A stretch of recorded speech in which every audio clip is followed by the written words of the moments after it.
اب آپ ذرا غور کریں، دیکھیں اگر ہم اللہ کی عبادت تو کریں لیکن اس کا حکم نہ مانیں تو کیا ہم اس کلمے پر ایمان لے آئے لا الہ الا اللہ؟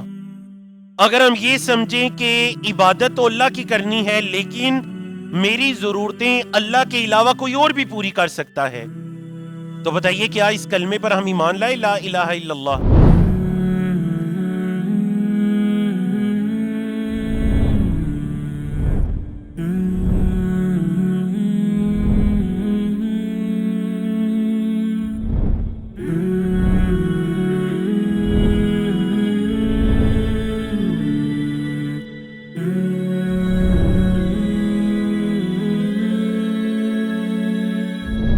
اللہ اکبر کے بعد آتے ہیں جی اشہد ان لا الہ الا اللہ۔ اشہد کا کیا مطلب ہے؟ میں گواہی دیتا ہوں ان کہ لا الہ نہیں ہے کوئی معبود الا اللہ سوائے اللہ کے۔ اشہد میں گواہی دیتا ہوں۔ اردو میں آپ جو لفظ استعمال کرتے ہیں نا شہادت یا شہید، یا آپ کہتے ہیں میں جی عینی شاہد ہوں اس بات کا۔ آپ کیا کہتے ہیں؟ میں اس بات کا عینی شاہد ہوں۔ تو اردو میں بھی آپ اس سے ملتا جلتا لفظ استعمال کرتے ہیں۔ ان کا کیا مطلب ہے؟ کہ الہ معبود۔ الہ کا کیا مطلب ہے؟ جس کی عبادت کی جائے۔ الہ کا کیا مطلب ہے؟ جس کی عبادت کی جائے، جو معبود ہے۔ الہ یہ واحد ہے اور اس کی جمع کیا آتی ہے؟ بولیں اس کی جمع کیا آتی ہے؟ آلہہ، الہ آلہہ، الہ آلہہ۔ نہیں ہے کوئی معبود الا اللہ سوائے، بولیں الا اللہ سوائے اللہ کے۔ اب دیکھیے اللہ کے یا لفظ جو الہ ہے، لفظ کیا ہے؟ الہ۔ لفظ کیا ہے؟ الہ۔ اس کے تین معنی ہیں۔ لفظ الہ کے اندر کتنے معنی آ جاتے ہیں؟ بولے لفظ الہ میں کتنے معنی آ جاتے ہیں؟ تین۔ نمبر ایک، جس کی پوجا اور پرستش کی جائے، یعنی جس کی عبادت کی جائے، جس کی، وہ ہوتا ہے الہ۔ نمبر دو، جو ضرورتوں کو پورا کرے وہ ہوتا ہے، اور نمبر تین، جس کا حکم مانا جائے اور اطاعت کی جائے وہ ہوتا ہے۔ یاد رکھیے گا یہ تینوں معنی لفظ الہ میں پائے جاتے ہیں۔ ریوائز کریں جلدی کے ساتھ، کون سے تین معنی ہیں جی؟ نمبر ایک، جس کی عبادت کی جائے۔ نمبر دو، جو ضرورتوں کو پورا کرے۔ اور نمبر تین، جس کو معبود مطلب جس کا حکم مانا جائے اور اس کی اطاعت کی جائے۔ اب آپ ذرا غور کریں، دیکھیں اگر ہم اللہ کی عبادت تو کریں لیکن اس کا حکم نہ مانیں تو کیا ہم اس کلمے پر ایمان لے آئے لا الہ الا اللہ؟ بتائیے۔ اگر ہم یہ سمجھیں کہ عبادت تو اللہ کی کرنی ہے لیکن میری ضرورتیں اللہ کے علاوہ کوئی اور بھی پوری کر سکتا ہے، تو بتائیے کیا اس کلمے پر ہم ایمان لائے لا الہ الا اللہ؟ نہیں، دل سے یہ یقین کہ اللہ کے علاوہ ضرورتوں کو پورا کرنے والا دوسرا کوئی نہیں، وہ کوئی دوسرا نہیں جس کی اللہ کے علاوہ عبادت کی جائے، اور وہ کوئی دوسرا نہیں جس کا اللہ کے علاوہ حکم مانا جائے، جس کی اطاعت کی جائے۔ تو میں شہادت دیتا ہوں، کیا مطلب میری باتیں، میرا عمل، گھر میں، آفس میں، باہر، ہر جگہ پر یہ گواہی دے رہا ہے کہ اللہ میں سب سے زیادہ محبت آپ سے کرتا ہوں۔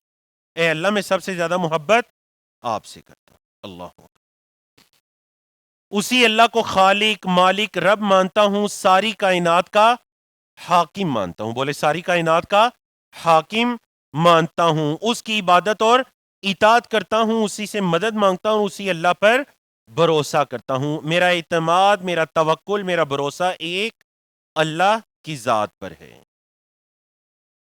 آگے چلیے، اشہد ان محمد رسول اللہ۔ اشہد، میں گواہی دیتا ہوں، ان کے، ان کا کیا مطلب ہے؟ کہ میں گواہی دیتا ہوں کہ، اب دیکھیں پہلے آپ نے کیا پڑھا تھا؟ اشہد اللہ الہ الا اللہ، اور آپ کیا پڑھے ہیں؟ اشہد ان محمدن رسول اللہ۔ تو یہ ان یا ان دیٹ کے معنی میں استعمال ہوتے ہیں، کے معنی میں استعمال ہوتے ہیں. میں گواہی دیتا ہوں کہ، میں گواہی دیتا ہوں کہ. اچھا جی، ان کا کیا مطلب ہے؟ سارے بولے کیا مطلب ہے ان کا؟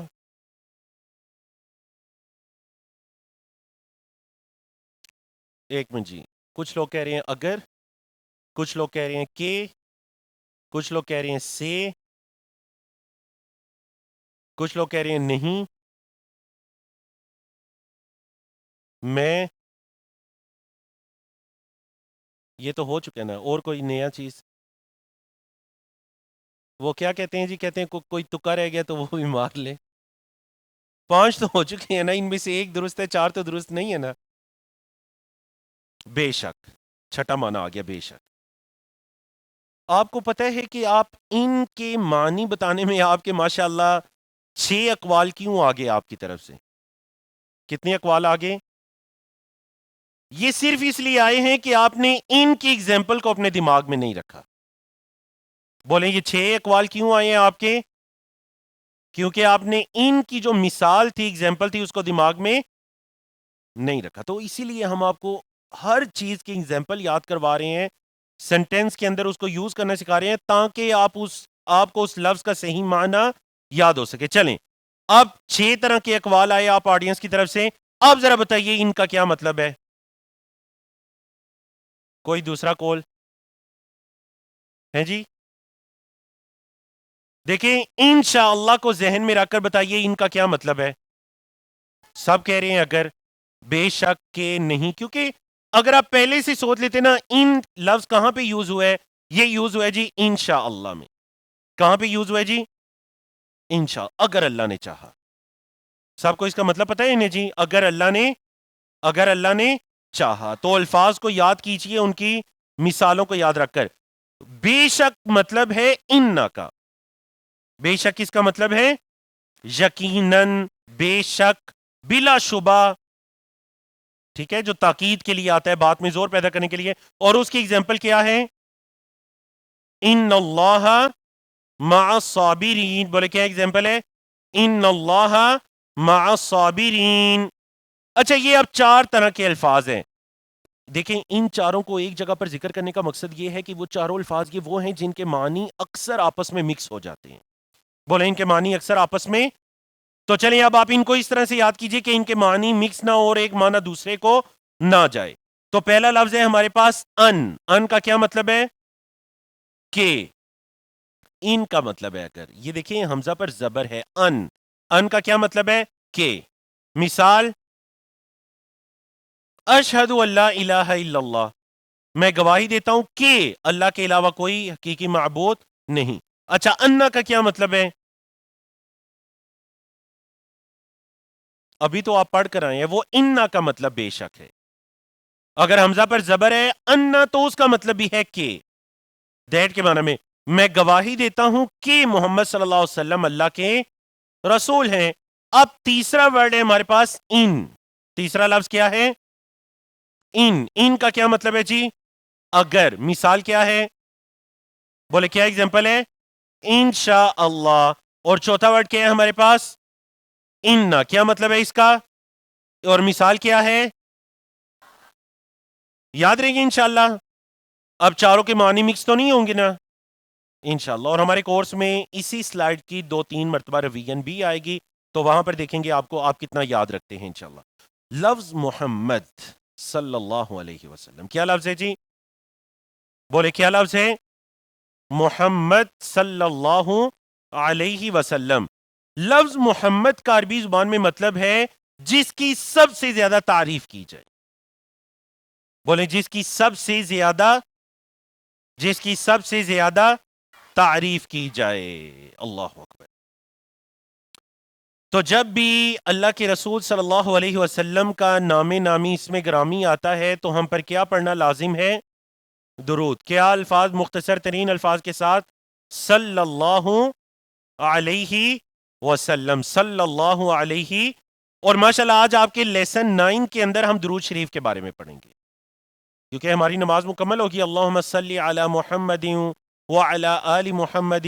تو انشاءاللہ یہ درود شریف، درود ابراہیمی جسے آپ کہتے ہیں، وہ ہم پڑھیں گے، وہاں پر ڈیٹیل کے ساتھ بات کریں گے درود کے بارے میں۔ رسول اللہ، رسول یہ لفظ واحد ہے اور اس کی جمع کیا ہے؟ دیکھیں ہم نے کہا تھا جو بھی اسم آئے گا اگر جمع ہے تو اس کی واحد پڑھیں گے، اور اگر واحد ہے تو اس کی، تو لفظ رسول کی جمع کیا ہے؟ رسل۔ کیا جمع ہے؟ رسل۔ رسول کی جمع رسل، رسول کی جمع رسل۔ کیا مطلب؟ میں گواہی دیتا ہوں، مطلب یہ کہ میرا عمل، میری باتیں، میرا ایمان، ہر چیز گواہی دیتی ہے، گھر میں، باہر، آفس میں، بازار میں، ہر جگہ۔ بولیں جی کیا گواہی؟ اللہ اور اس کے رسول صلی اللہ علیہ وسلم سے سب سے زیادہ، اور آپ صلی اللہ علیہ وسلم کی لائی ہوئی تعلیمات کو بلا چوں اچرا، بغیر کسی شک و شبے کے، قیل و قال کے، میں ان تعلیمات کو، بولے میں ان تعلیمات کو مانتا ہوں، اور آپ صلی اللہ علیہ وسلم کی سنت کو حق و باطل کی کسوٹی، اگر مجھے پتہ نہ چل رہا ہونا کہ کیا حق ہے کیا باطل ہے، تو میں اس حق و باطل کو یا اس ڈاؤٹ والی چیز کو کس پر رکھ کر پرکھتا ہوں؟ بولے کس پر رکھ کر پرکھتا ہوں؟ آپ صلی اللہ علیہ وسلم کی سنت پر رکھ کر پرکھتا ہوں۔ دیکھیے آج ہم سے غلطی یہ ہوئی کہ ہم نے سنت کو پکڑا اور پکڑ کر اپنے عمل پر اس کو رکھنے کی کوشش کی۔ میں جو عمل کرتا ہوں یہ سنت اس کے مطابق ہے یا نہیں؟ اگر مطابق ہے تو بڑی اچھی سنت ہے، اگر میرے عمل کے مطابق نہیں تو میں اس سے، حالانکہ کرنا اپوزٹ چاہیے تھا، عمل کو پکڑ کر کیا کرنا چاہیے تھا؟ سنت کے مطابق کرنا چاہیے تھا کہ آپ صلی اللہ علیہ وسلم نے یہ کام کیا تو میں کرتا ہوں، نہیں کیا تو میں نہیں کرتا۔ یہ مطلب ہے اشہد ان محمدن، بولے یہ مطلب ہے اشہد ان محمدن رسول اللہ کا۔ اور آپ صلی اللہ علیہ وسلم کی اطاعت کے لیے مجھے دوسری کوئی دلیل ضرورت، جو آپ صلی اللہ علیہ وسلم نے پسند کیا وہی میری، بولے جو آپ صلی اللہ علیہ وسلم نے پسند کیا وہی میری پسند ہے۔ اور دیکھیں آپ صلی اللہ علیہ وسلم نے اسی کے بارے میں تو فرمایا تھا کہ لا یؤمن احدکم، تم میں سے کوئی ایک کامل مومن نہیں ہو سکتا حتی یکون ہواہ تبعا لما جئت بہ، جب تک کہ اس کی خواہشات میری لائی ہوئی چیز کے تابع نہ ہو جائیں، تبعاً، جب تک کہ اس کی خواہشات، اس کی ہوا، عمل تو بڑی دور کی بات ہے، خواہشات بھی میری لائی ہوئی چیز کے تابع نہ ہو جائیں، وہ کامل مومن، بولے وہ کامل مومن نہیں ہو سکتا۔